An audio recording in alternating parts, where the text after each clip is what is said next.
Welcome back, TNT, and it's time to start Talk It Out Tuesdays this morning here on A Cup of Joe. And we want to thank the folks at Basilar Tea and Pepperidge Farm Biscuits. We're talking it out over tea and biscuits this season on A Cup of Joe. And it's a very touchy topic that we're beginning with. And it really hit me when Auntie Beulah passed away, Shirley King.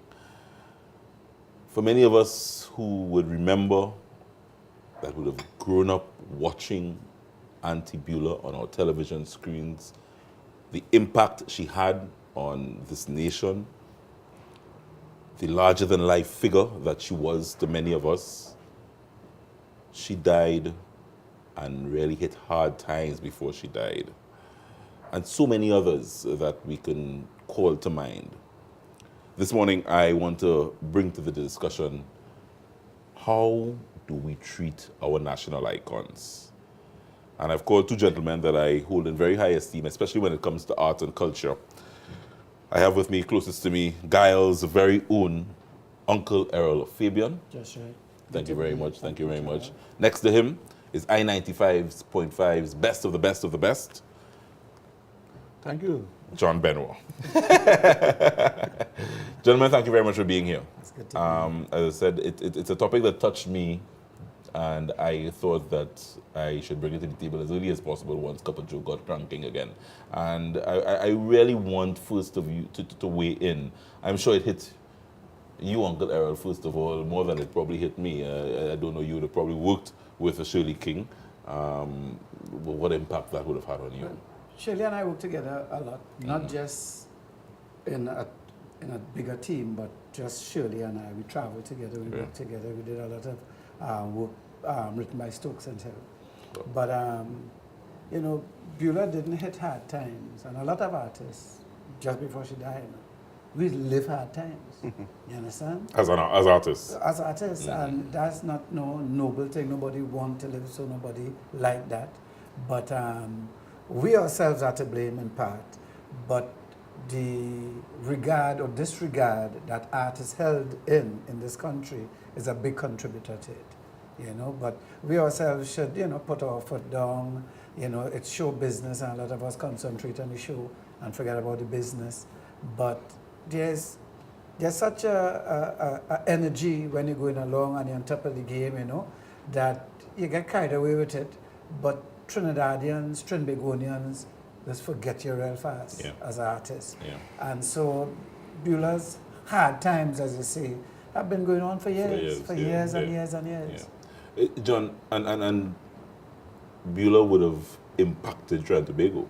And while impacting Trinidad and Tobago, as Uncle Errol is suggesting, she probably didn't have an easy life. Well, you see, we're speaking about Beulah, Shirley King this morning. And just to point out, before Beulah, there was Stokes and Hill. Yeah. We used to be close to Beulah. And he went through the same thing. Mm-hmm. So from then to now, nothing hasn't changed. And we're talking about our very own. But who cares about our own? Yesterday I was going through the archives and looking at merchant work. Mm-hmm. And so much merchant have done for this country. And I don't think merchant was ever recognized in Trinidad and Tobago properly. Kelvin Pope, the mighty Duke, I was looking at his work today, and same thing. And how do we really pay that respect to our own, our local artists? How do we really pay the respect? How do the authorities, whoever is in charge? I think we are feeling our very own. Mm-hmm. As Errol said, I mean, they too sometimes have a part to play in their lives, but they go through some personal challenges. But Uncle Errol, you said something there, and John alluded to it as well, because you're saying that obviously Beulah, Stokes and Hill, lived what we probably just saw in a story on the news just before she passed. They lived that. Can that change, or is that just a reality with arts and culture in this country? It's not this. It happens to our sportsmen too, you know? True. It happens to everybody. But you see, you use a word, icon, you know? And if someone is iconic, then it means that they represent something or they have a body of work or so that has value.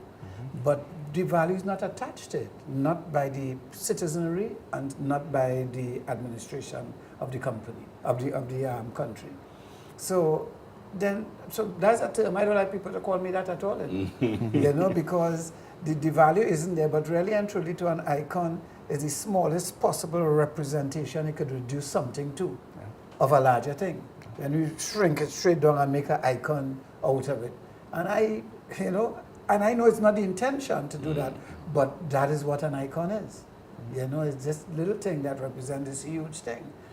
And that's not a good connotation here in Trinidad. No, I would prefer not to have that connotation, really, not to be so connoted, But we as a people, you see, like, if I attach value to you, Joel, and I'm having a sporting event or something that you are associated or your iconography is associated with, I would want to be able to do it in a way to put money in your pocket, not to do it in a way to put money in my pocket, and that is what happens. We have a salute to John, this is for John we're doing this, but it's the promoter who put in the money in his pocket. It's not going in John's pocket. It's a kind of pappy show thing. And the state too should come in. If you are an icon for your writing, the state should find some way to procure your writing, to put a check in your pocket and put your writing now into a public place like a library, a UTT, a UWI, where people could have access to it and benefit from why you were iconized. Why is that not happening? Because you see, sometimes people sit in certain offices in this country and they believe they have control, they have the power, and they can control and say yay or nay to artist X or Y. And that's how they operate. I don't like Errol Fabian, so you know what? I'm not going to take care of Errol Fabian. I forget all what he have done for this country, push him aside. Back in 1960-something, he mashed my shoes.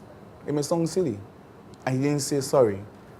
Or he's a PNM. Or he's a PNM. Or he's a UNC. Or he's an independent. No, we have to deal with it. And that affects. Of course, politics on the whole affects the relationship between culture and art.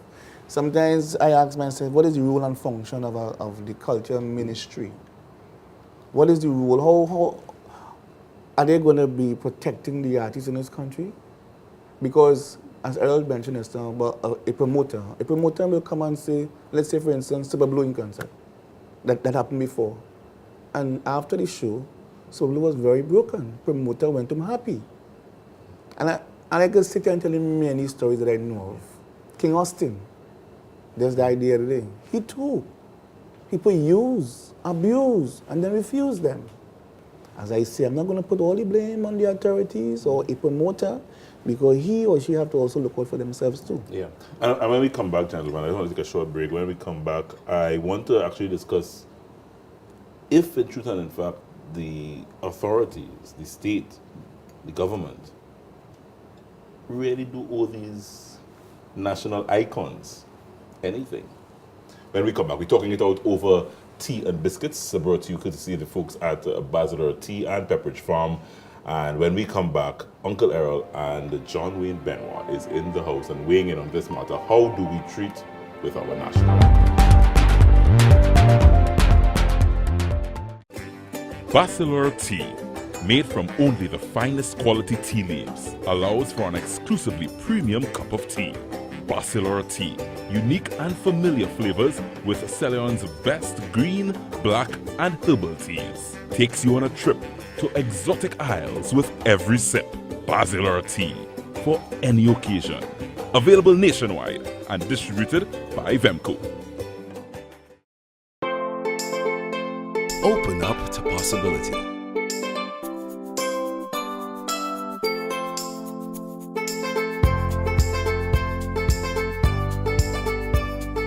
Memorable moments are only minutes away. It all starts with a Nescafe. The hunt is on. The warriors of the Meatmouth tribe fan out to stalk their prey. They pounce upon the ample supply of their favorite species. The leader prowls. Then, at last, the moment.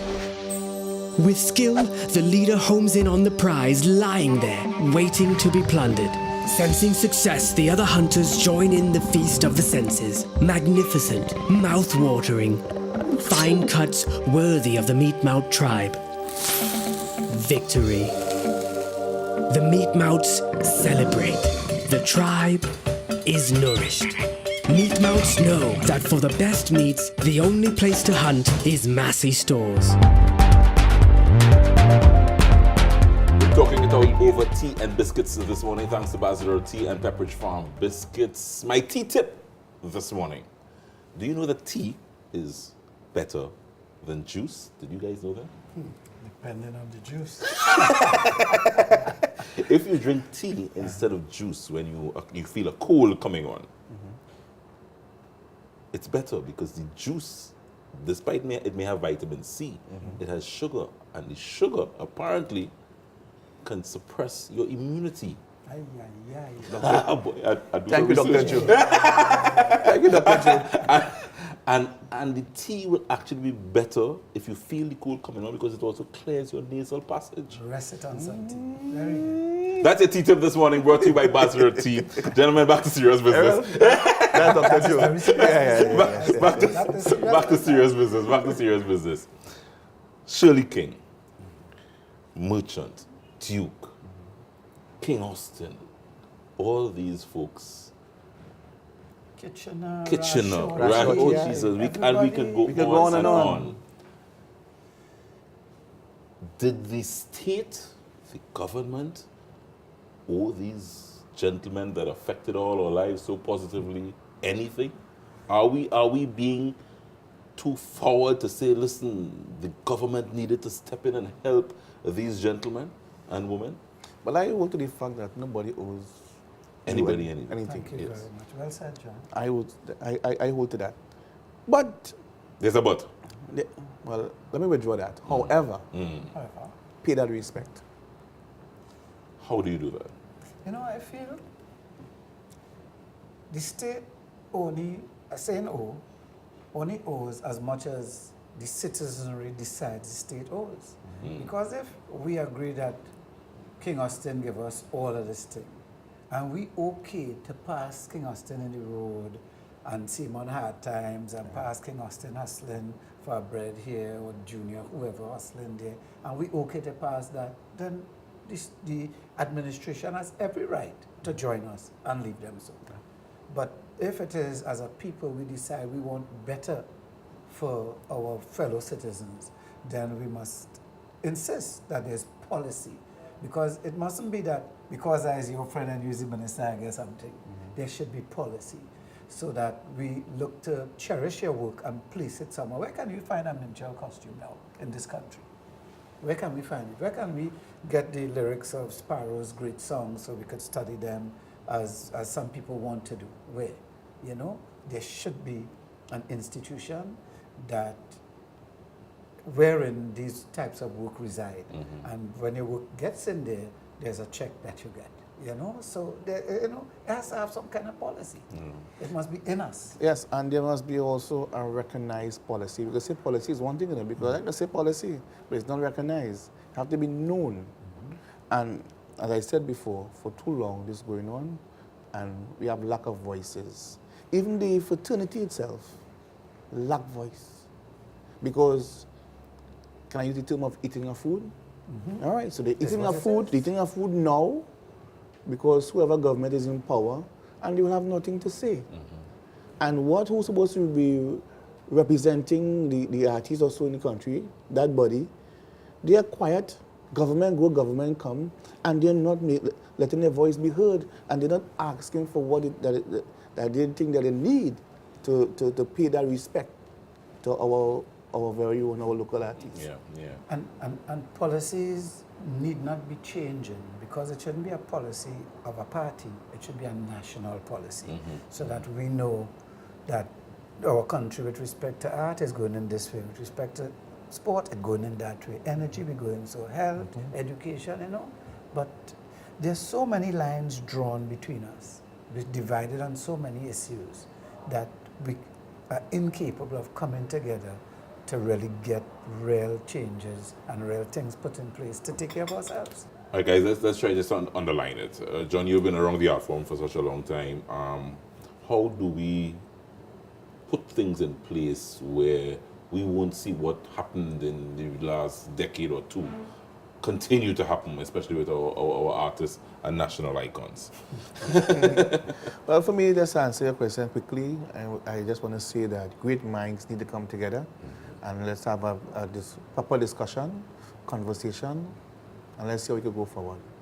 I mean, there's a lot I could say here now, but I don't have enough time to say. Uncle Errol. I'm in the same predicament as John right now, you know. But absolutely, there needs to be a discussion, some talking it out, you know, to find.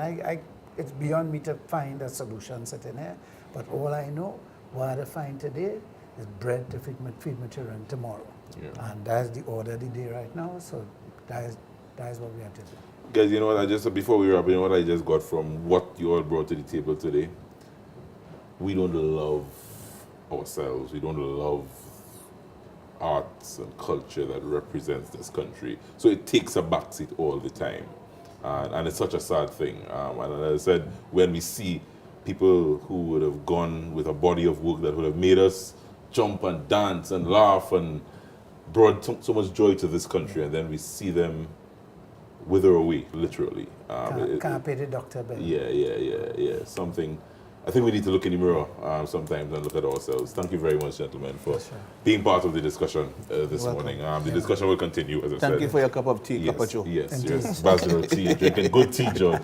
Thank you very much. All right, guys, talk it out on a Tuesday over tea and biscuits, brought to you by Bachelor Tea and Pepperidge Farm Biscuits. John, you can have a biscuit. This is good stuff. Good stuff. Pepperidge Farm is. Christmas is around the corner. Have some biscuits. We take a short break. We're coming right back. Much more on the show after this.